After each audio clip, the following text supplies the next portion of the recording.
Police ചീഫും ലഫ്റ്റനന്റും മാഡോക്സിന്റെ നിഗമനത്തോട് തീരെ യോജിച്ചിരുന്നില്ലെന്ന് അനന്തരം നടന്ന സംഭവങ്ങളിൽ നിന്ന് എനിക്ക് മനസ്സിലായി.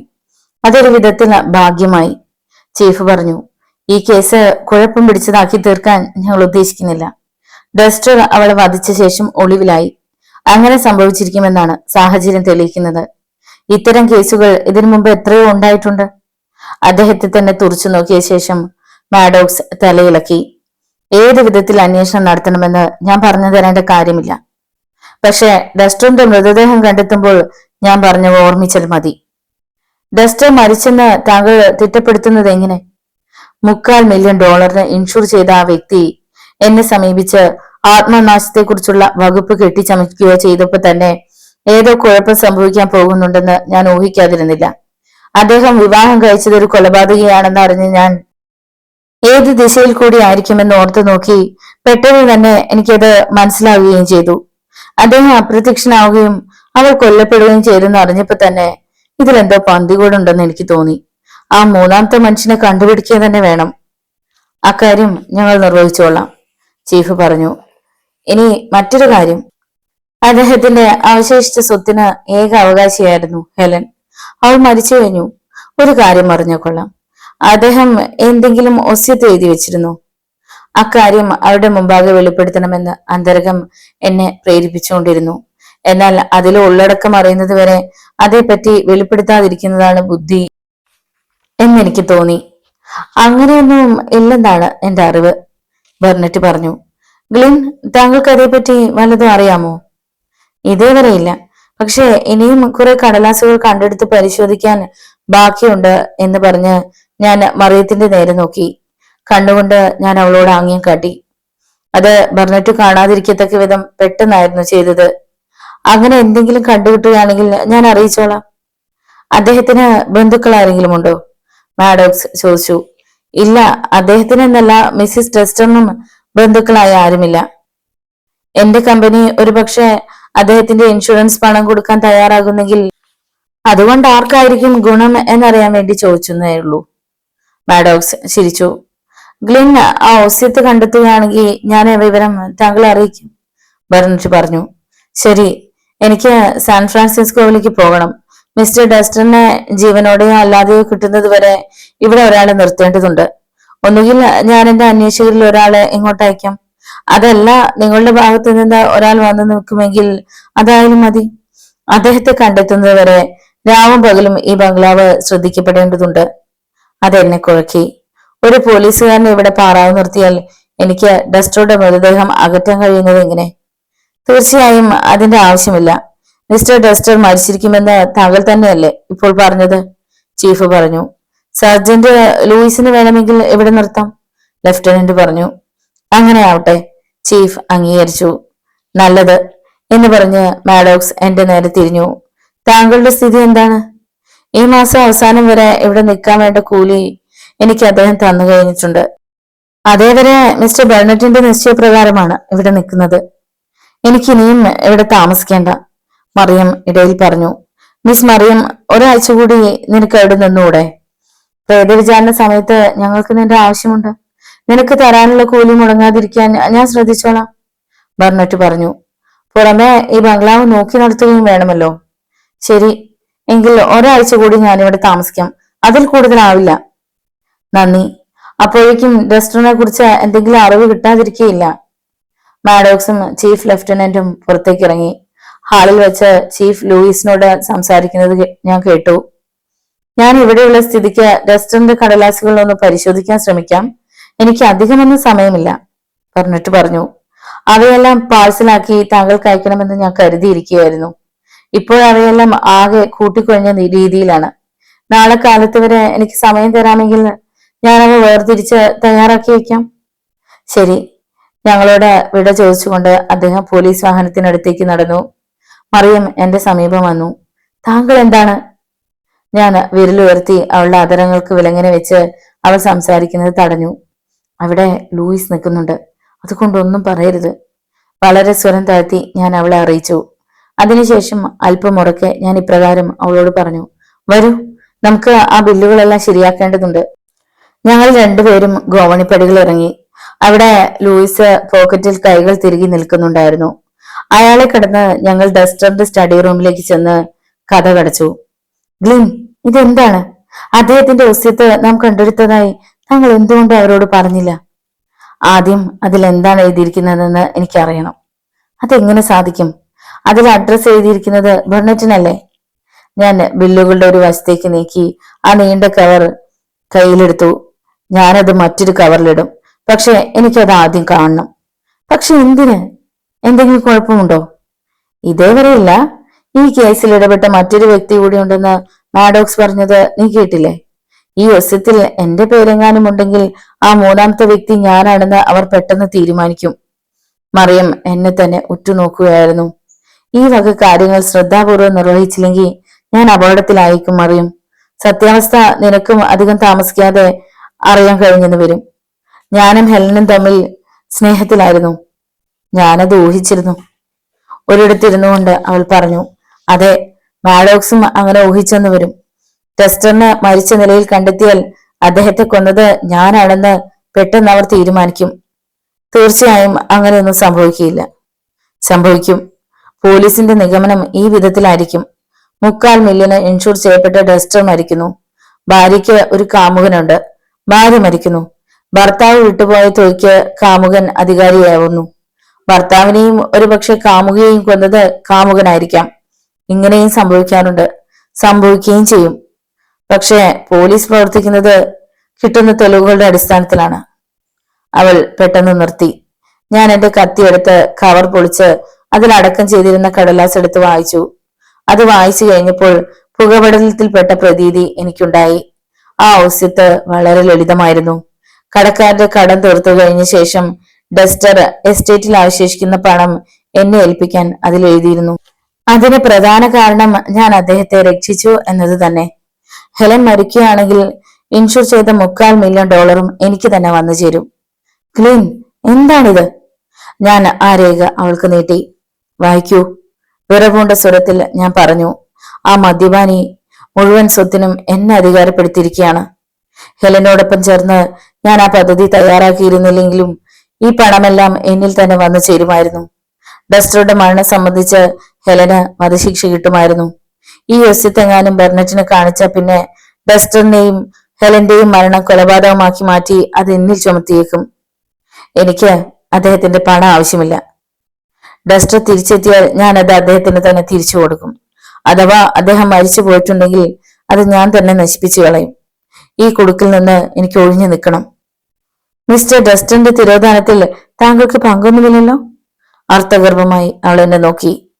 ആ രീതിയിലാണ് ഞാനെങ്കിൽ എന്റെ സ്ഥിതി ഓർത്തു നോക്കൂ. മാഡോക്സ് ആണെങ്കിൽ ഇങ്ങനെ ഒരു അവസരം തേടി നടക്കുകയാണ്. എന്റെ ചോദ്യത്തിന് ഉത്തരമില്ല. പറയൂ, താങ്കൾ ഈ കാണിക്കുന്നതെല്ലാം അഭിനയമാണോ? ഡസ്റ്ററിന്റെ തിരോധാനത്തിൽ എനിക്ക് പങ്കൊന്നുമില്ല. ഞാനും ഹെലനും സ്നേഹമായിരുന്നതിനാൽ ഒരു കുറ്റബോധം എന്നിലുള്ളതാണ് ഇതിനൊക്കെ കാരണം. ഒരു വിഡ്ഢിയെ പോലെ ഞാൻ അങ്ങനെയൊക്കെ ചെയ്തുപോയി. അത് തീർച്ചയായും എന്നെ കുറ്റവാളിയായി സങ്കല്പിക്കാൻ സഹായിക്കുമെന്നതിൽ സംശയമില്ല. നിങ്ങൾ തമ്മിൽ സ്നേഹത്തിലായിരുന്നുവെന്ന ആ ഒരൊറ്റ കാരണം വെറുതെ അതും ഇതും പറഞ്ഞ നേരം കളയണ്ട. ഞാൻ എന്ത് ചെയ്യുന്നെന്ന് എനിക്കറിയാം. ഈ ഒസ്യത്ത് തൽക്കാലം ഞാൻ എന്റെ ബാങ്കിൽ നിക്ഷേപിക്കാൻ പോവുകയാണ്. നീ ആ ബില്ലുകൾ നേരെയാക്കാൻ നോക്കൂ. ഞാനിപ്പോ വരാം. ഇക്കാര്യമൊന്നും നീ ആരോടും പറയരുത്. ഞാൻ എഴുന്നേറ്റ് ചെന്ന് അവളെ ചുംബിച്ച ശേഷം കതക് തുറന്ന് ഹാളിലേക്ക് ചെന്നു. അവിടെയും ലൂയിസ് ഉള്ളതായി കണ്ടില്ല. റെഫ്രിജറേറ്ററിന്റെ കാര്യം ഒരു നിമിഷം ഞാൻ ഓർത്തു. ലൂയിസിന് എന്തെങ്കിലും സംശയം തോന്നി അതിൽ നോക്കിയാൽ എന്തായാലും ഇന്ന് രാത്രി ഡസ്റ്ററിന്റെ മൃതദേഹം പുറത്തേക്ക് എടുക്കണം. അതെങ്ങനെ നിർവഹിക്കണമെന്ന് എനിക്ക് അറിഞ്ഞുകൂടാ. പക്ഷെ എനിക്കത് ചെയ്തേ പറ്റൂ. ഞാൻ അടുക്കളയിൽ ചെന്ന് റെഫ്രിജറേറ്ററിന്റെ മുകളിൽ നോക്കി. അതിന്റെ മുകളിൽ ഞാൻ വെച്ചിരുന്ന കുപ്പികൾ അതേപടി തന്നെ കാണപ്പെട്ടിരുന്നു. അതിൽ നിന്നും മോട്ടറിന്റെ ശബ്ദം കേൾക്കുന്നുണ്ടായിരുന്നു. ഞാൻ അതിന്റെ സ്വിച്ച് ഓഫ് ചെയ്തു. പിന്നീട് അധികമൊന്നും ചിന്തിച്ചു നിൽക്കാതെ ഞാൻ കാറിൽ കയറി പുറപ്പെട്ടു. ബാങ്കിൽ പോയി താക്കോൽ എടുത്ത ശേഷം സേഫ് ഡിപ്പോസിറ്റ് കമ്പനിയിലേക്ക് ചെന്നു. അവിടെ ചെന്ന് സേഫ് തുറന്ന് ഒരു തൂവാല ഡസ്റ്ററിന്റെ റിവോൾവറിൽ ഇട്ടിട്ട് അതെടുത്ത് പോക്കറ്റിൽ വെച്ച ശേഷം അദ്ദേഹത്തിന്റെ ഒസ്യത്ത് സേഫിലുള്ള അദ്ദേഹത്തിന്റെ തന്നെ ആത്മഹത്യക്കുറിപ്പിനോടൊപ്പം വെച്ച് പൂട്ടി. ബംഗ്ലാവിൽ തിരിച്ചെത്തുമ്പോഴേക്കും 1 മണി കഴിഞ്ഞിരുന്നു. ഞാൻ അടുക്കളയിൽ പോയി. മറിയം അവിടെ ഭക്ഷണം തയ്യാറാക്കുകയായിരുന്നു. ആ റെഫ്രിജറേറ്ററിന്റെ സ്വിച്ച് ഓഫ് ചെയ്തിരിക്കുന്നു. അവൾ പറഞ്ഞു. ഇനി അതിന്റെ ആവശ്യമില്ലാത്തതുകൊണ്ട് ഞാൻ തന്നെയായിരുന്നു അങ്ങനെ ചെയ്തത്. അപ്പോൾ ഞാൻ പിറകിൽ ഒരു ശബ്ദം കേട്ട് തിരിഞ്ഞു നോക്കി. അത് സർജൻ ലൂയിസ് ആയിരുന്നു. ഇത്തരത്തിലുള്ള ഒരു റെഫ്രിജറേറ്റർ വേണമെന്ന് കുറെ കാലമായി ഞാൻ ആഗ്രഹിക്കുന്നു. ഇത് കുറെ വലുതായി പോയി അല്ലേ? താങ്കൾക്ക് ചെറുത് മതിയാകും. ഡസ്റ്റർ തന്നെ ഈ സാധനം വളരെ അപൂർവമായി മാത്രമേ ഉപയോഗിക്കാറുള്ളൂ. ലൂയിസിന്റെ കണ്ണുകൾ അതിന്മേൽ വെച്ചിരുന്ന മദ്യക്കുപ്പികളിൽ പതിഞ്ഞു. ഹോ, എത്ര കുപ്പികളാണ്! അത് വെച്ചിരിക്കുന്ന സ്ഥലം അതിവിചിത്രം. ഞാനാണ് അത് അവിടെ വെച്ചത്. ഇവയെല്ലാം അദ്ദേഹത്തിന്റെ മുറിയിലായിരുന്നു. അത് ഇവിടെ വെച്ച് തന്നെ വിൽപ്പന നടത്തുകയാണെങ്കിൽ എനിക്ക് അതൊരു പക്ഷെ കുറഞ്ഞ വിലയ്ക്ക് കിട്ടുമായിരിക്കും. അതിനകത്ത് എന്താണ്? അടുക്കുകൾ അതിലേറെ ഉണ്ടോ? 2 നീണ്ട അടുക്കുകളുണ്ട്. എന്റെ ശബ്ദത്തിൽ മാറ്റം വരാതിരിക്കാൻ ഞാൻ പാടുപെട്ടു. ശരിയാണ്, എനിക്കും അങ്ങനെ തോന്നി. ഏറെ നേരം അതിൽ തന്നെ നോക്കിയ ശേഷം അദ്ദേഹം മടങ്ങിപ്പോയി.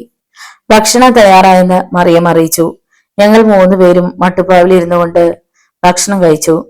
എങ്കിലും ഈ മാഡോക്സ് ഒരു വല്ലാത്ത മനുഷ്യൻ തന്നെ. കുറ്റാന്വേഷണത്തിൽ അയാൾ കാണിക്കുന്ന ചാതുര്യം അത്ഭുതമാണ്.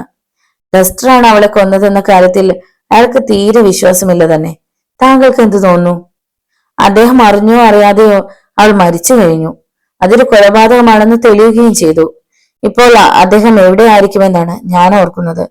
ഞങ്ങളുടെ കണ്ണെത്താത്ത ദൂരത്തിൽ മെക്സിക്കോയിലോ മറ്റോ ആയിരിക്കാനാണ് സാധ്യത. എങ്കിൽ അയാൾ ഇങ്ങോട്ട് തിരിച്ചു വരില്ല തന്നെ, മറിയം പറഞ്ഞു. ആയിരിക്കാം. ഇതിനകം തന്നെ തന്റെ ബംഗ്ലാവ് പോലീസിന്റെ നോട്ടത്തിലായിരിക്കുമെന്ന് അദ്ദേഹം കരുതിയിരിക്കും. അയാൾ എന്റെ നേരെ തിരിഞ്ഞു. താങ്കൾക്ക് അയാളുടെ ഒസ്യത്ത് കിട്ടിയിട്ടില്ലല്ലോ? ഇല്ല. ഈ മാഡോക്സ് കുഴപ്പമുണ്ടാക്കാൻ മാത്രമാണ് ശ്രമിക്കുന്നത്. പക്ഷെ എനിക്കതൊന്നും നോക്കേണ്ട ആവശ്യമില്ല. നല്ലൊരു ജോലിയാണ് എനിക്കിവിടെ കിട്ടിയിരിക്കുന്നത്. ഇപ്പോഴാണ് എനിക്ക് ഓർമ്മ വരുന്നത്. താങ്കൾക്ക് അല്പം മയങ്ങണമെങ്കിൽ ഞാൻ താങ്കൾക്കുള്ള മുറി കാണിച്ചു തരാം. ഞാൻ ഉറങ്ങേണ്ട ആവശ്യം? രാത്രി മുഴുവൻ താങ്കൾ ഉറക്കം വിളിക്കാൻ പോവുകയല്ലേ എന്ന് കരുതി പറഞ്ഞതേ ഉള്ളൂ. അയാൾ ചിരിച്ചു. ഒരുപക്ഷെ ഡസ്റ്റർ തിരിച്ചു വരികയാണെങ്കിൽ പാടില്ല. ഈ കേസ് തുടങ്ങിയത് മുതൽ എനിക്ക് എന്റെ ഉറക്കം നഷ്ടപ്പെട്ടിരിക്കുകയാണ്.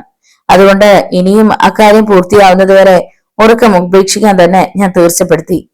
ഞാൻ കസേര പിന്നോക്കം നീക്കി എഴുന്നേറ്റു. മിസ്റ്റർ ബർണറ്റിന് ഡസ്റ്ററിന്റെ കടബാധ്യതകൾ സംബന്ധിക്കുന്ന കടലാസുകൾ നാളെ കാലത്തേക്ക് തയ്യാറാക്കി വെക്കണം. അതൊരു വലിയ ജോലിയാണ്. ഞാൻ അങ്ങോട്ട് പോട്ടെ, ലൂയിസ് മറിയത്തോട് പറഞ്ഞു. പാത്രം കഴുകാൻ ഞാനും സഹായിക്കാം. ഈ ജോലിയിൽ എനിക്ക് നല്ല പരിചയമുണ്ടെന്ന് എന്റെ ഭാര്യ ഇടയ്ക്കിടയ്ക്ക് പറയാറുണ്ട്.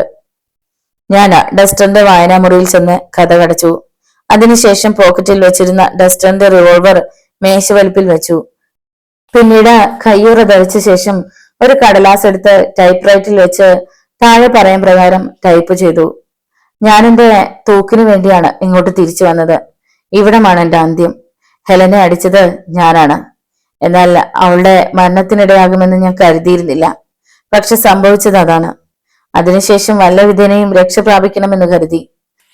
അപ്രതീക്ഷിതമായി അത് അസാധ്യമായി വന്നു. പിന്നെ പോലീസിന് കീഴടങ്ങുകയാണ് അടുത്തതായി ചെയ്യേണ്ടത്. അതിന് ഞാൻ ഏതായാലും തയ്യാറല്ല. ജീവിതം എനിക്ക് വെറുത്തു. അതിനെ നശിപ്പിക്കണം. അതിനുള്ള മാർഗം ആരാഞ്ഞപ്പോൾ കണ്ടെത്തിയത് ഇതാണ്. അതെനിക്ക് വളരെ എളുപ്പമായ മാർഗമാണെന്ന് തോന്നുകയും ചെയ്തു. അതായത് എന്റെ മരണം ഒരു ആത്മഹത്യയാണ്, അല്ലാതെ കൊലപാതകമല്ല. ഒരു തവണ കൂടി അത് വായിച്ച ശേഷം ഞാനത് മേശവലിപ്പിൽ മറ്റു ടൈപ്പ് ചെയ്ത കടലാസുകളുടെ ഏറ്റവും അടിയിൽ തിരികെ വെച്ചു. ഞാൻ ക്ലോക്കിൽ നോക്കി. 2 മണി. ഇനി ഒരു 10 മണിക്കൂർ കൂടി കഴിഞ്ഞാൽ ഈ കുഴപ്പങ്ങളിൽ നിന്നെല്ലാം എനിക്ക് മോചനം കിട്ടിയേക്കും. അദ്ദേഹത്തിന് എന്തെങ്കിലും സംഭവിച്ചാൽ ഇൻഷുറൻസ് കമ്പനി പണം തരുമെന്ന വിശ്വാസം താങ്കൾക്കുണ്ടോ? മറിയം ചോദിച്ചു. എനിക്ക് അറിഞ്ഞുകൂടാ. അത് അയാളുടെ സ്ഥിതിയെ ആശ്രയിച്ചിരിക്കും. അതെന്തോ ആയിക്കൊള്ളട്ടെ. ഏതായാലും എനിക്ക് അദ്ദേഹത്തിന്റെ പണം ആവശ്യമില്ല. ഞാൻ എഴുന്നേറ്റു. നീ വല്ലാതെ മുഷിഞ്ഞിരിക്കുകയല്ലേ? വേണമെങ്കിൽ ഒരു സിനിമ കണ്ടു വന്നോളൂ. അവൾ ശിരസിലക്കി. വേണ്ട, എന്റെ മനസ്സ് ശരിയല്ല. ശരി, എങ്കിൽ നമുക്ക് ടെലിവിഷൻ പ്രോഗ്രാം അല്പനേരം കണ്ടിരിക്കാം. വരൂ. ഞങ്ങൾ 2 പേരും കൂടി ഹാളിലേക്ക് പോയി. അവിടെ ലൂയിസ് ടെലിവിഷൻ പ്രോഗ്രാം കാണുകയായിരുന്നു. നിങ്ങൾക്ക് മറ്റു വല്ല പ്രോഗ്രാമും കാണണമെന്നുണ്ടോ? ഇല്ല, ഞാൻ എന്റെ മുറിയിലേക്ക് മടങ്ങുകയാണ്.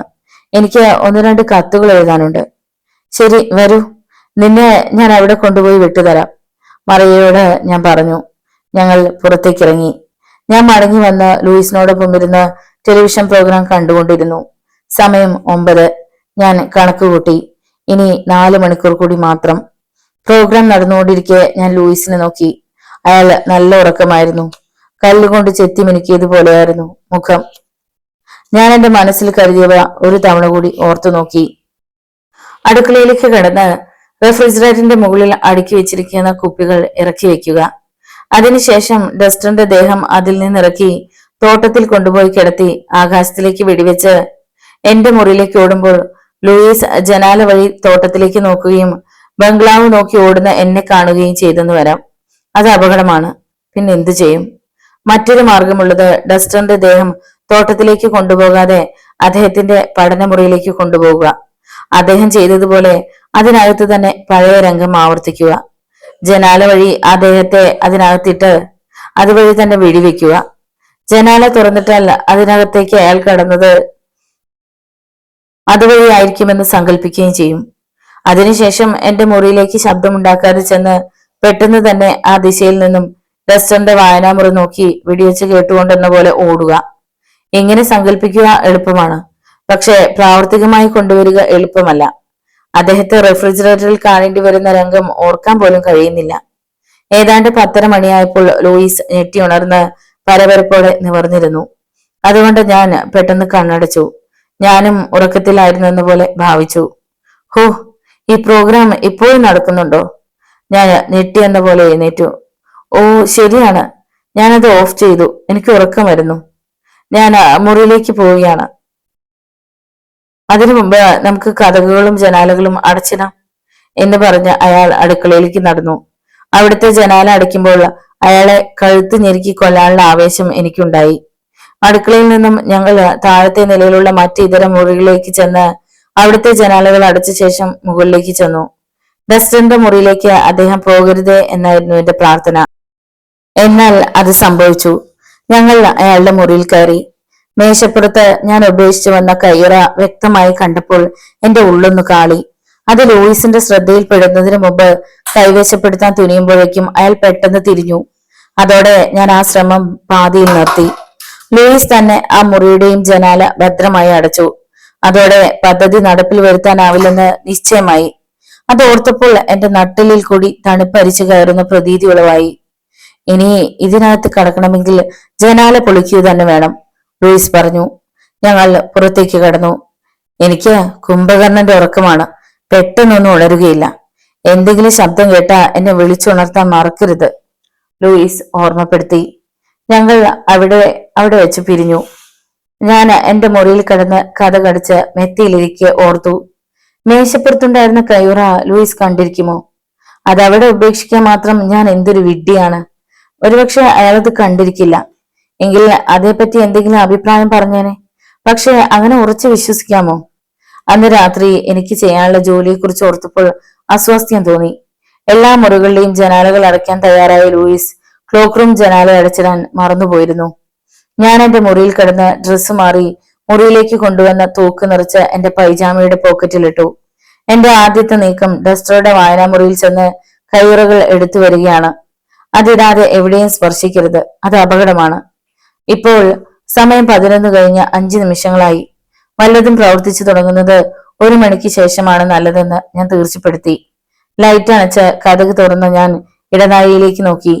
ലൂയിസിന്റെ മുറിയിൽ ലൈറ്റ് അണഞ്ഞിരുന്നു. അതൊരു വിധത്തിൽ ആശ്വാസമായി. ഞാൻ മെത്തയിലേക്ക് മടങ്ങി. അതിലിരുന്നു കൊണ്ട് അന്ന് ആദ്യമായി പ്രാർത്ഥിച്ചു. ഹാളിലെ ക്ലോക്ക് 1 മണിയായെന്ന് അറിയിച്ചു. കഴിഞ്ഞ 2 മണിക്കൂറായി പുറത്ത് കാറ്റും മഴയും തകർക്കുകയായിരുന്നു. ബംഗ്ലാവിലെ മറ്റെല്ലാ ശബ്ദങ്ങളെയും അതിജീവിച്ചുകൊണ്ട് അത് ഭീകര താണ്ഡവം നടത്തുകയായിരുന്നു. അത് അവസാനിച്ചപ്പോൾ 1/2 മണിക്കൂറായിരുന്നു. ഞാൻ മെത്തയിൽ എഴുന്നേറ്റിരുന്ന് കാതോർത്തു. മെത്തയ്ക്ക് സമീപമുള്ള ടൈം പീസിന്റെ ടിക് ടിക് ശബ്ദവും എന്റെ ഹൃദയമിടിപ്പ് മാത്രം കേൾക്കാമായിരുന്നു. കിടപ്പറയിലെ ചെറിയ വിളക്ക് കത്തിച്ച് ഞാൻ കതക് തുറന്ന് ഇടനാഴിയിലൂടെ ലൂയിസിന്റെ മുറിയുടെ ഭാഗത്തേക്ക് നോക്കി. വളരെ ശാന്തം. അതിനുശേഷം മുറിയിലേക്ക് തന്നെ മടങ്ങിച്ചെന്ന് പെൺടോർച്ച് കയ്യിലെടുത്ത ശേഷം മുറിയിലെ വിളക്കണച്ചു. സാവധാനം ഞാൻ മുറി വിട്ടിറങ്ങി. ഇടനാഴിയിൽ കൂടി ഡസ്റ്ററിന്റെ മുറിയിൽ ചെന്നെത്തി. കതകടച്ച് ലൈറ്റിട്ടു. കയ്യൂർ എടുത്തണിഞ്ഞു. അപ്പോഴായിരുന്നു എന്റെ കൈക്ക് നല്ലവണ്ണം വിറയിലുണ്ടായിരുന്നുവെന്ന് എനിക്ക് മനസ്സിലായത്. അതിനുശേഷം കുറ്റമേറ്റു പറയുന്ന കുറിപ്പ് കണ്ടെടുത്ത് ജനാല അല്പം തുറന്നു വെച്ച് കതകിനടുത്ത് തിരിച്ചു ചെന്ന് കാതോർത്തു. അപകട സൂചനയുള്ള ശബ്ദമൊന്നും കേട്ടില്ല. പിന്നീട് ശബ്ദമുണ്ടാക്കാതെ ഇടനാഴിയിൽ കൂടി ഫ്ലാഷ് ലൈറ്റ് കത്തിച്ചുകൊണ്ട് താഴേക്കിറങ്ങി ചെന്ന് അടുക്കളയിൽ പ്രവേശിച്ച് അതിന്റെ കതകടച്ച ശേഷം ലൈറ്റ് ഇട്ടു. റെഫ്രിജറേറ്ററിന്റെ ഭാഗത്തേക്ക് ഞാൻ നോക്കി.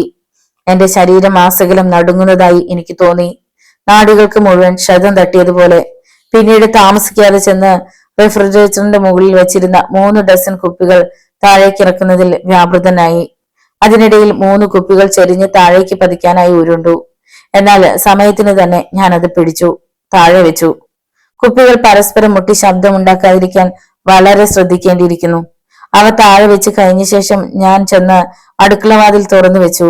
കാരണം അടുത്തതായി ഞാൻ റെഫ്രിജറേറ്ററിന്റെ അടപ്പ് തുറന്ന് ഡസ്റ്ററിനെ പുറത്തേക്ക് എടുക്കാൻ പോവുകയല്ലേ. വല്ല കാരണവശാലും ഞാൻ അദ്ദേഹം ഡസ്റ്ററിന്റെ മുറിയിൽ വയ്ക്കുന്നിടത്തേക്ക് ലൂയിസ് ഉണർന്നു വന്നാൽ പ്ലാൻ അപ്പാടെ തകർന്നു പോകും. ഞാൻ ഫ്രിഡ്ജിന്റെ അരികിൽ ചെന്ന് അതിന്റെ അടപ്പ് തുറക്കാനായി കൈയോങ്ങി. പക്ഷെ പെട്ടെന്ന് തന്നെ ഞാൻ കൈ പിൻവലിച്ചു. അത് തുറക്കാനുള്ള എന്റെ മനോധൈര്യം ചോർന്നു പോയതുപോലെ. അല്പം വിസ്കി അകത്താകാതിരുന്നാൽ അക്കാര്യം നടത്താൻ കഴിഞ്ഞെന്ന് വരില്ല. അതിനാൽ ഞാൻ ചെന്ന് ക്യാബിനറ്റ് തുറന്ന് അതിനകത്ത് നിന്ന് വിസ്കി കുപ്പിയും ഗ്ലാസും പുറത്തേക്കെടുത്തു. ഗ്ലാസ്സിൽ വിസ്കി ഒഴിച്ചു കുടിച്ചു. ഇപ്പോൾ മനോധൈര്യം തിരിച്ചു കിട്ടി. വിസ്കി കുപ്പിയുടെ അടപ്പടയ്ക്കാൻ പോലും മറന്നുകൊണ്ട് ഞാൻ റെഫ്രിജറേറ്ററിനടുത്തേക്ക് നടന്നു. അതിന്റെ അടപ്പ് തുറക്കാൻ ശ്രമിച്ചു. പെട്ടെന്ന് ഞാൻ ഞെട്ടിവിറച്ചു. ശരീരം മുഴുവൻ വിയർപ്പിൽ മുങ്ങിക്കൊണ്ടിരിക്കുന്നതായി തോന്നി. എന്തെങ്കിലും ശബ്ദം ഞാൻ കേൾക്കുകയുണ്ടായോ? ഗോവണിപ്പടികൾ വഴി ആരെങ്കിലും ഇറങ്ങി വരുന്നുണ്ടോ? അതോ അതിന്റെ തോന്നലായിരുന്നോ? പെട്ടെന്ന് അടപ്പഴിച്ച ശേഷം ഞാൻ ലൈറ്റ് അണച്ച് കതകിനടുത്ത് ചെന്ന് കാതോർത്തു. ഏതാണ്ട് 5 നിമിഷത്തോളം അതേ നിൽപ്പിൽ ഞാൻ നിന്നു. അപായകരമായ ഒന്നും കേട്ടില്ല. അത് വെറും തോന്നലായിരുന്നുവെന്ന് മനസ്സിലാക്കിയ ഞാൻ വീണ്ടും കതകടച്ച് ലൈറ്റിട്ടു. തിരിച്ച് റെഫ്രിജറേറ്ററിനടുത്ത് ചെന്ന് അതിന്റെ അടപ്പ് പൊക്കി അതിനകത്തേക്ക് നോക്കി. ഒരു വശം ചെരിഞ്ഞ നിലയിൽ അയാൾ കിടക്കുകയായിരുന്നു. കണ്ടാൽ ഉറങ്ങുകയാണെന്ന് മാത്രമേ തോന്നിച്ചിരുന്നുള്ളൂ. ഞാൻ കുനിഞ്ഞ് അദ്ദേഹത്തിന്റെ കഴുത്തിൽ സ്പർശിച്ചു. അവിടെ നേർത്ത തോതിൽ തണുപ്പ് അനുഭവപ്പെട്ടിരുന്നു. അത് സാരമില്ലെന്നും മഴ പെയ്തിരുന്നതിനാൽ അങ്ങനെ അനുഭവപ്പെടുന്നതാണെന്നും പോലീസ് കരുതിക്കൊള്ളുമെന്ന് ഉദ്ദേശിച്ച് അദ്ദേഹത്തിന്റെ കൈകളിൽ പിടിച്ച് ഞാൻ അതിൽ നിന്നും ഉയർത്തി. പതുക്കെ പുറത്തേക്ക് എടുത്തു കഴിഞ്ഞപ്പോൾ റെഫ്രിജറേറ്ററിന്റെ അകത്ത് ഒരു വശത്തായി അല്പം രക്തം പുരണ്ടിരിക്കുന്നത് കണ്ടു. അതിന്റെ മോട്ടോർ പ്രവർത്തനം നിർത്തിയിരുന്നതിനാൽ മൃതദേഹം പഴയ നില പ്രാപിച്ചുവെന്നും കെട്ടിനിന്ന രക്തം ചൂടെടുത്ത് ഒഴുകാൻ തുടങ്ങിയെന്നും ഞാൻ മനസ്സിലാക്കി.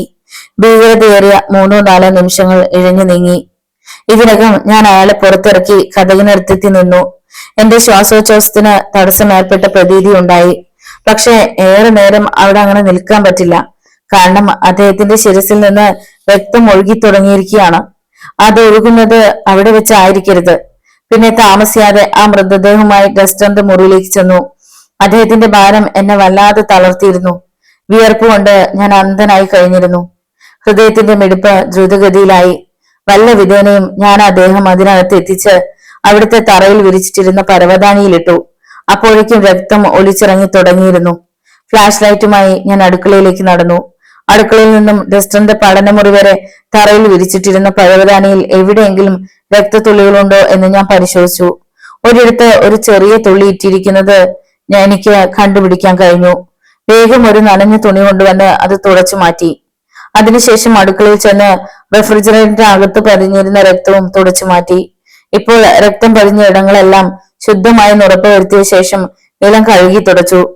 രക്തം തുടച്ച തുണി കഴുകി അവിടുത്തെ ചവറ്റുകൊട്ടയിലിട്ടു. അത് നാളെ കാലത്ത് എടുത്തു കളയാം, ഞാൻ സ്വയം പറഞ്ഞു. പിന്നീട് താഴെ ഇറക്കിയിരുന്ന മദ്യക്കുപ്പികൾ ഓരോന്നായി റെഫ്രിജറേറ്ററിന് മുകളിൽ പഴയ നിലയിൽ തന്നെ വെച്ചു തുടങ്ങി. അപ്പോഴേക്കും എനിക്ക് സമനില വീണ്ടു കിട്ടി. പതറിക്കൊണ്ടിരുന്ന മനസ്സിന് നിയന്ത്രണം കിട്ടി. 3/4 ഭാഗം ജോലിയും തീർത്തു കഴിഞ്ഞു. ഇനി വായനാമുറിയിൽ നിന്നും വെടിപൊട്ടിയതായി കേൾപ്പിക്കണം. വായനാമുറിയുടെ ജനാല അടച്ച് ലൂയിസ് വരുന്നതിന് മുമ്പ് അവിടെ നിന്ന് രക്ഷപ്പെടുകയും വേണം. അവസാനത്തെ കുപ്പി റെഫ്രിജറേറ്ററിന് മുകളിൽ വെക്കാൻ തുടങ്ങുമ്പോഴേക്കും പിന്നിൽ നിന്നൊരു ശബ്ദം കേട്ടു. ഞാൻ നെട്ടിത്തെറിച്ചു. എന്റെ മുഖം കരിവാളിച്ചതുപോലെയായി. ഒരു ശിലയെന്നോണം ഞാൻ അവിടെ തന്നെ ധരിച്ചു നിന്നുപോയി. ഇത്തവണ ആ ശബ്ദം യഥാർത്ഥമായിരുന്നു. ഒരു പലകയിൽ കാലമരുന്ന ശബ്ദമായിരുന്നു അത്. വേഗം ചെന്ന് ലൈറ്റ് അണച്ച് ഞാൻ കതക് അല്പം തുറന്ന് പുറത്തേക്ക് നോക്കി. ഒരു മിന്നലൊളി പോലെ കോണിപ്പടികൾക്ക് മുകളിൽ ഒരു ടോർച്ച് ലൈറ്റിന്റെ പ്രകാശം കണ്ടു. ഇത്ര ഭയാനകമായ രംഗത്തെ ഞാൻ നേരിടുന്നത് ആദ്യമായിരുന്നു. ലൂയിസ് ഹാളിലേക്ക് നിറങ്ങി നീങ്ങി വരികയാണെന്ന് എനിക്ക് മനസ്സിലായി. ഞാൻ തോക്ക് പോക്കറ്റിൽ നിന്നെടുത്ത് അതിന്റെ കാഞ്ചിയിൽ വിരൽ വെച്ചുകൊണ്ട് അടുക്കളയിലെ ലൈറ്റ് ഇട്ടു. പ്രകാശം ലൂയിസ് കാണാൻ ഇടയാകുമെന്ന് എനിക്കറിയാമായിരുന്നു. അപ്പോൾ അയാൾ എന്തു ചെയ്യും? ഇവിടെ വന്ന് എന്ത് നടക്കുന്നുവെന്ന് അന്വേഷിക്കുമോ? പുറത്തെ പൂർണ്ണ നിശബ്ദത എന്നെ ഒരു സന്നിഗ്ധാവസ്ഥയിലാക്കി. എന്റെ ഹൃദയം ശക്തിയിൽ മിടിച്ചുകൊണ്ടിരുന്നു. ഞാൻ കലവറയിലേക്ക് പതുങ്ങി ചെന്നു. അങ്ങോട്ട് ചെല്ലുമ്പോൾ റെഫ്രിജറേറ്ററിന്റെ മുകളിൽ നിന്ന് ഒരു മദ്യക്കുപ്പി കയ്യിലെടുത്തു. അവിടെ എത്തിയതിനു ശേഷം കലവറയുടെ കടകിൽ മറിഞ്ഞു നിന്ന് അതല്പം തുറന്നു. ഇപ്പോൾ എന്റെ ഒരു കയ്യിൽ കുപ്പിയും മറ്റേ കയ്യിൽ തോക്കും ആയുധങ്ങളായി കിട്ടിക്കഴിഞ്ഞു. തുടർന്ന് കേട്ട ശബ്ദത്തിൽ നിന്നും ഇത്തവണ ലൂയിസ് അടുക്കളയുടെ കതകിനപ്പുറത്ത് എത്തിയിരിക്കുമെന്ന് ഞാൻ അനുമാനിച്ചു. അടുത്തതായി അടുക്കള വാതിൽ തുറക്കപ്പെട്ടു. ലൂയിസ് അകത്തേക്ക് കടന്നു. അയാൾ പൂർണ്ണമായും പോലീസ് ഡ്രസ്സിലായിരുന്നു. വലതു കൈയിൽ ഒരു 38 പോലീസ് ഓട്ടോമാറ്റിക് തോക്ക് പിടിപ്പിച്ചിരുന്നു. അയാൾ മുറിയാകെ നോക്കുന്നത് കണ്ടു. ഒടുവിൽ അയാളുടെ കണ്ണുകൾ കലവറയുടെ കതകിൽ പതിഞ്ഞു. അതിനു മുമ്പ് തന്നെ കലവറയുടെ കതകിന് സമീപമുണ്ടായിരുന്ന മറ്റൊരു കർട്ടനടുത്തേക്ക് ഞാൻ മാറി നിന്ന് കഴിഞ്ഞിരുന്നു.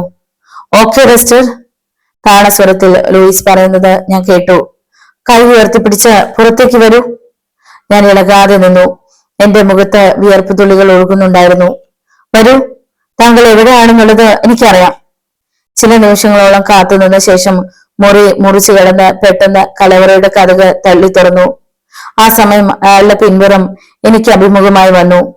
ഞാൻ കർട്ടനടുത്തേക്ക് ഒന്നുകൂടി പതുങ്ങി നിന്ന ശേഷം കയ്യിലുണ്ടായിരുന്ന വിസ്കി കുപ്പി അയാളുടെ തലയ്ക്ക് മുകളിലൂടെ എതിരെ ചുമർ നോക്കിയിരുന്നു. ഒരു ചെറിയ ബോംബെന്നോണം ആ കുപ്പി ചുമരിൽ തട്ടി പൊട്ടിച്ചിതറി. പൊട്ടിത്തകർന്ന കുപ്പി കഷ്ണങ്ങളിൽ നോക്കി ലൂയിസ് ഞെട്ടിത്തരിച്ചു നിന്നു. കുപ്പി എറിഞ്ഞത് മുതൽക്ക് ഞാൻ എന്റെ നീക്കം ആരംഭിച്ചു കഴിഞ്ഞിരുന്നു. തോക്കിന്റെ ബട്ടുകൊണ്ട് ഞാൻ അയാളുടെ ശിരസിൽ ഓങ്ങി അടിച്ചു. അടിയേറ്റ അയാൾ ഒരു ദയനീയമായ രോദനത്തോടെ കാൽമുട്ടിലേക്ക് കുനിഞ്ഞു. കയ്യിലെ തോക്ക് താഴെ വീണു. വല്ല വിധേനയും നിവർന്നു നിൽക്കാൻ ഭാവിക്കവേ ഞാൻ വീണ്ടും ഒന്നുകൂടി പ്രഹരിച്ചു. ഇത്തവണ വേദന സഹിക്കാനാവാതെ അയാൾ തറയിൽ കമിഴ്ന്നടിച്ചു വീണു. ഞാൻ പിന്നോക്കം മാറി. എന്റെ ശരീരത്തിന് വിറയൽ അനുഭവപ്പെട്ടു. അയാൾ എന്നെ കണ്ടിരുന്നില്ല.